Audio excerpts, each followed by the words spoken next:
this afternoon when we get to hear more from the Commonwealth Quartet. I'm glad you're here today. If you were not here, I'd be preaching to only my wife and my granddaughter. Now, I'm not going to say they don't need it, but there's probably some of the rest of us that need it too. Amen? Amen. All right, let's see here. Okay, I'm on now. All right, good deal. All of these technical difficulties, Karen and I got at the church this morning, and power was on in part of the church and off in the rest of it, and then it started flickering like lightning, and then it went off. But thankfully, it's back on. Somebody asked me in Sunday school, said, well, Brother Greg, what will you do if the power doesn't come back on? I said, well, I guess our quartet will sing with the piano, and I'll preach with a flashlight. But we don't have to do that today. Why are you here? It's a question that people often ask. They'll ask something like this. Why am I here? Why am I here now? At this particular time in the history of the world? Why am I here in the Mid-South of our country? Why? And yet many people, perhaps most people, don't have a clue why they're here. And so this morning in the book of Nehemiah, we want to see some answers to that question. It was on the night of October 13th, 1992.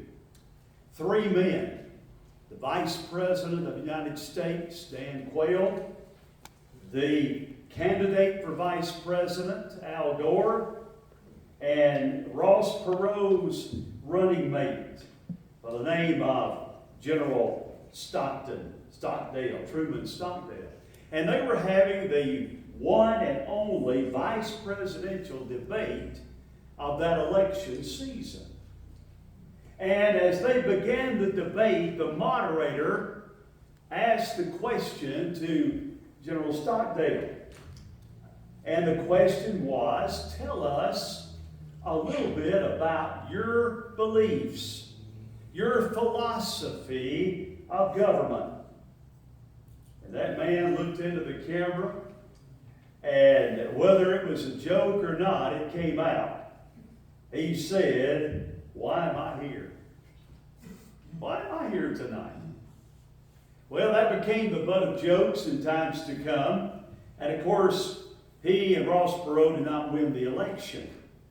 But you know, I thought about that at different times through the years. Why am I here? Well, I don't know if he had a senior moment at that moment in time and didn't know how to answer, or if he was making a joke, or if he really didn't have a clue what he was doing on that stage. But you know, that question is being asked over and over today. Why am I here? Why did God put me here? You ever thought about that God could have, in His divine wisdom, He could have put you in the world 1,000 years ago? He could have put you in this world during the time of the Revolutionary War. He could have put you here 100 years ago.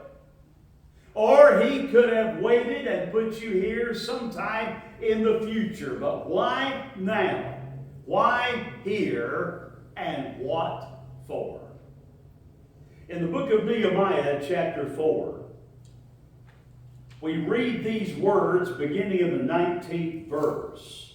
And Nehemiah has already been through opposition. Sanballat, Tobiah, and Geshem have stood against the rebuilding of the walls. They did not want Jerusalem to be protected. And they have caused problems. Nehemiah has taken the initiative. He has organized his people to build the wall and to guard against the enemy. He's done a marvelous job in how he's carried this out. Sanballat, Tobiah, and Geshem are not through. They're kind of like the devil. They just go off a little while and plan a new way. And later on in Nehemiah, we see these men coming back. And they have some new things to say and to do. But nevertheless, we have in these verses these words. Then I said to the nobles, the officials, and the rest of the people, the work is extensive and it's spread out. And we are widely separated from each other along the wall. Wherever you hear the sound of the trumpet, join us there in that place. Our God will fight for us. So we continued the work with half the men holding spears, from the first light of dawn till the stars came out. At that time I also said to the people, have every man and his helper stay inside Jerusalem at night, so they can serve us as guards by night and as workers by day. Neither I, nor my brothers, nor my men, nor the guards with me took off our clothes. Each kept his weapon, his clothing on, even when he went for water. You say, well, Brother Greg, what in the world does that have to do with why God put me here? Well, that has a lot to do with it. Because Nehemiah is now in the midst of doing the work God put him here to do. Think about that. God created Nehemiah, formed him in his mother's womb, and God gave him life at the time that he did, and did all of that for such a time as this. You see, your life may be here, you may be living for one particular event, one particular time, when you're going to be the point man or the point woman to fulfill the plan of God in a particular situation. You may be here, and every day you live is part of the fulfillment of God's plan. But nevertheless, there is a reason why God has put you and me here for this time. And so, why are you here? God doesn't want to keep that a secret from you. He wants you to know. And you don't have to wander aimlessly through life. You don't have to come to the end of the road and look back and say, man, if I could just do it all over again. I've often heard that statement made by people over the years when they're nearing the end of life, when their health is beginning to decline, when they're no longer able to do the work that they once did.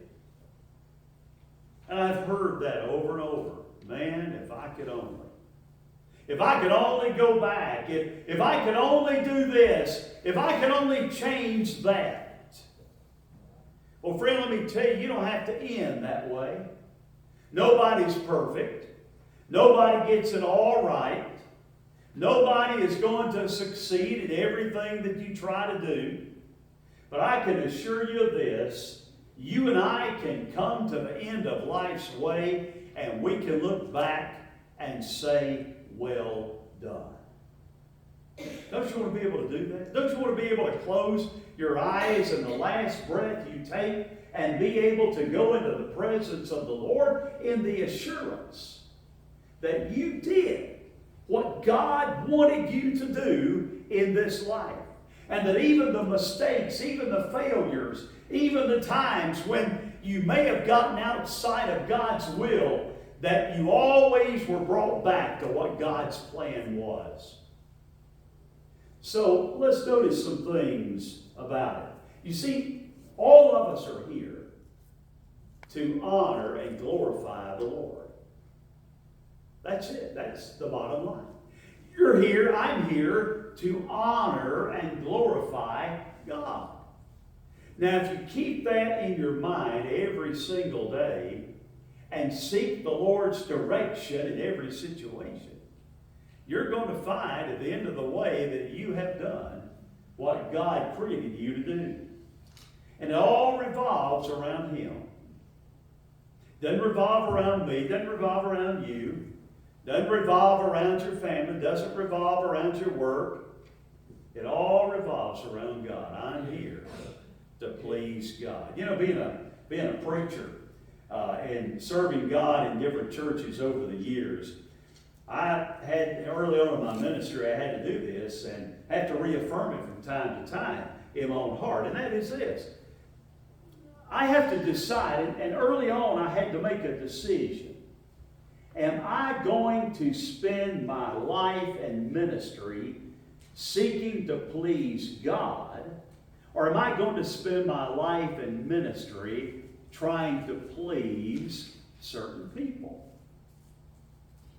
Now, your situation may not be quite that extreme, but it's a decision I had to make. And being young and not knowing what might lie ahead in the years to come of serving God, I made the decision, and I have tried to reaffirm that decision through the years, even up to where I am now in life. And that is, I want to be pleasing to God. Yeah. I want to be pleasing to God. Now, if I'm pleasing to God, am I going to please every person, even everybody in church? No. Because we're all at different levels of our spiritual growth and different levels of commitment. But I'll tell you this.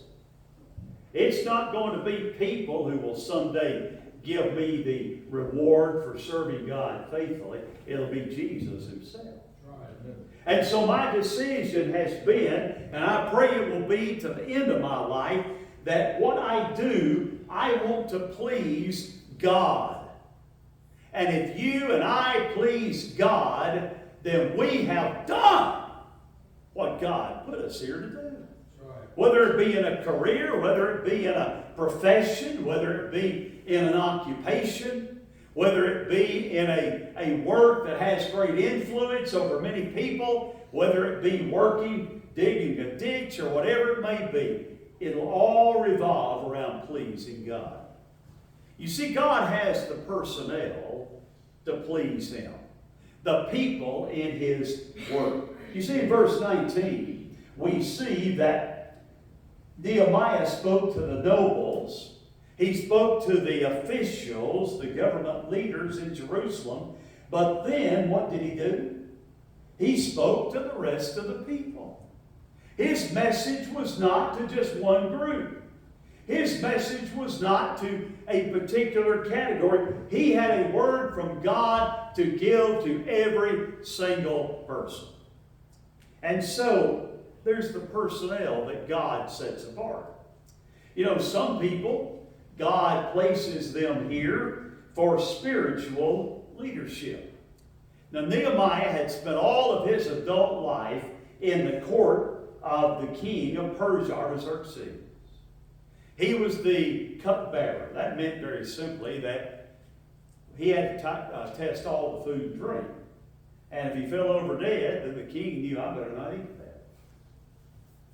But if he lived, the king could say, okay, I guess that food's all right. Now, you say, well, man, what kind of job? That was a dangerous job, wasn't it? Well, it probably was. But God had a purpose. Now follow me carefully. God's ultimate purpose in the life of Nehemiah was not that he would test the food every day.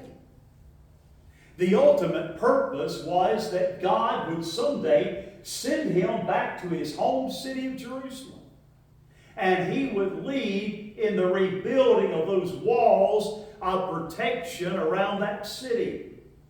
Just as Ezra, another man from Persia who was a Jew, would also go back to Jerusalem one day at the calling of the Lord, and his ultimate task was to lead in the rebuilding of the temple, the house of worship for God's people.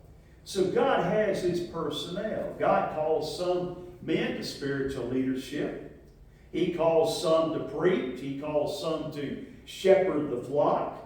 He calls some to lead in worship and praise to the Lord. He calls some to work in the area of education, Christian education. He calls some to work with young people. He calls some to work with older people. He has all kinds of people that he calls into his work.